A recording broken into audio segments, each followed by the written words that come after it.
Eu devia sair da minha vala e ir atrás de outras águias que estavam voando alto. Isso quebra, Deus começa a quebrar uma estrutura de prepotência, de soberba no nosso coração, onde nós começamos a aprender de fato uns com os outros, aqueles que estão tendo sucesso, aqueles que estão voando alto. Eu preciso disso. Então Deus fez isso na nossa vida, e essa deve ser a nossa busca intensa. Senhor, quem eu sou? Qual o seu propósito para a minha vida? E eu sei, me traz revelação que há um poder suficiente em mim, que o Senhor derrama para que eu alcance o meu destino profético. Nosso destino como igreja, irmãos, há um destino profético maravilhoso para nós como igreja brasileira. O mundo está esperando esse despertar. Amém. O mundo está esperando.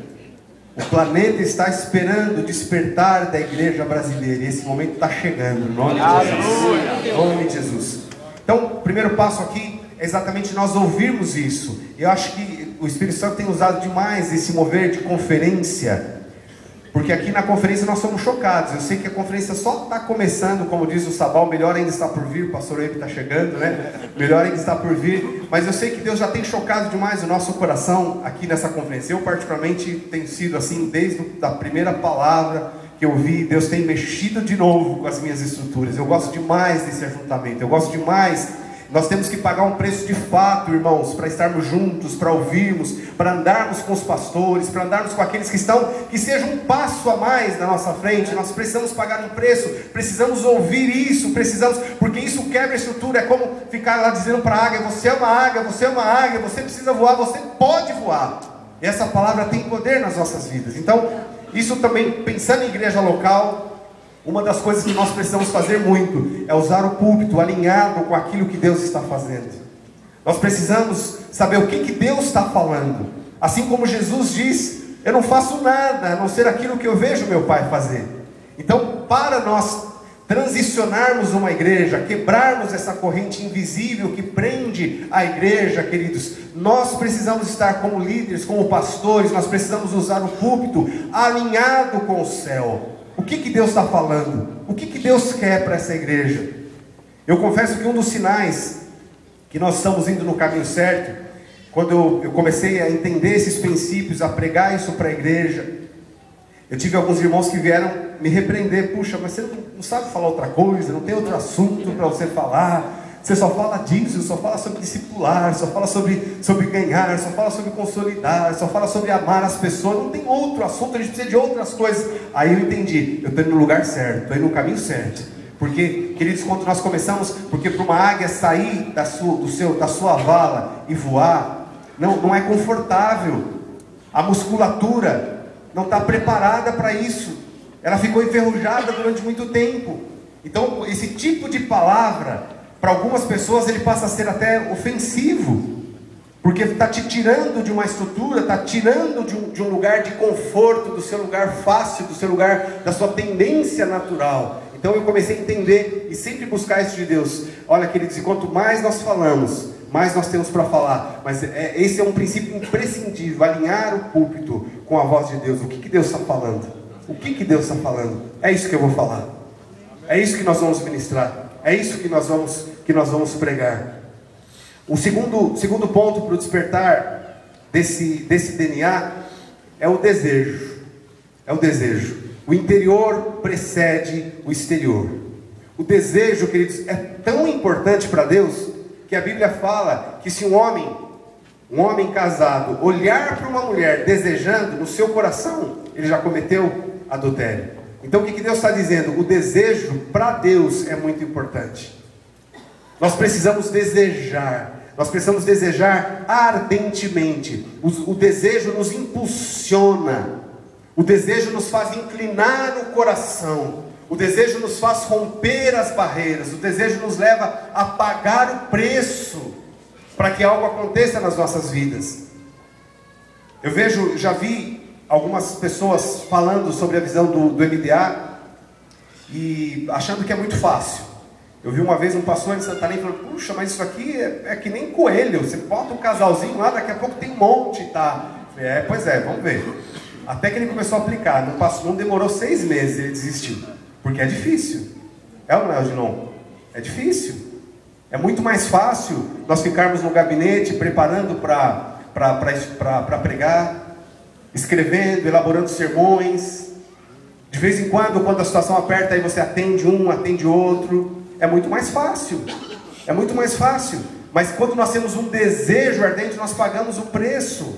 Nós pagamos o preço quando nós entendemos de fato a nossa identidade, quem nós somos. Não há barreiras, irmãos. Não existem barreiras intransponíveis.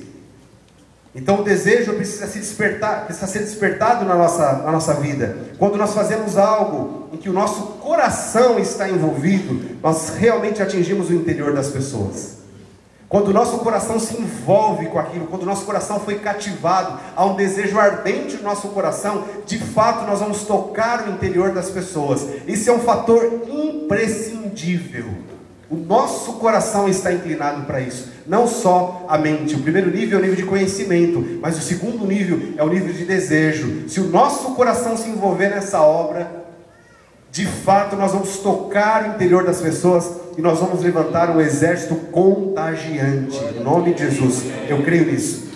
E nós podemos decidir inclinar o nosso coração, né, e desejar aquilo que Deus deseja, desejar aquilo que os nossos líderes desejam.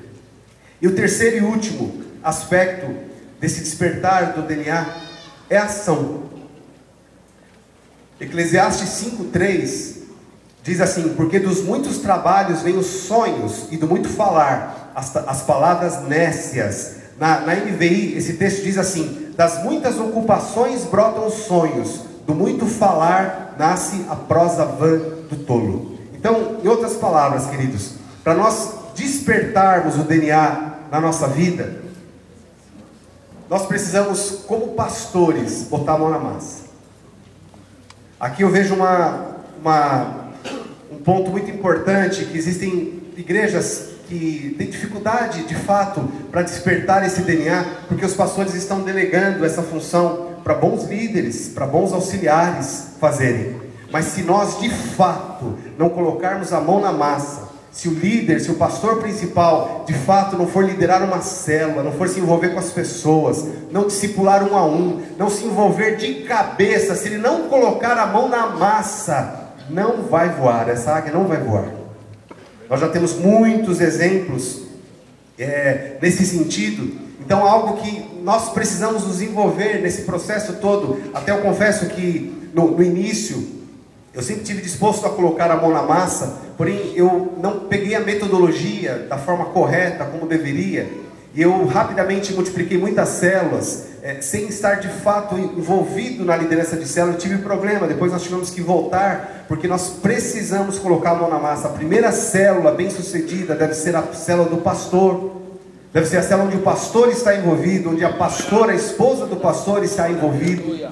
Isso é essencial. Não adianta, queridos, nós só delegarmos, ensinarmos as pessoas como fazer e vai e faça. Não, nós precisamos estar envolvidos de coração, de cabeça, porque é daqui que brota o sonho, é daqui que brota as grandes realizações. Então eu creio que esses 3 pontos aqui, eles são essenciais para o despertar desse DNA, de fato, do cristianismo na nossa vida. Agora, uma pergunta que eu faço: como transmitir esse DNA?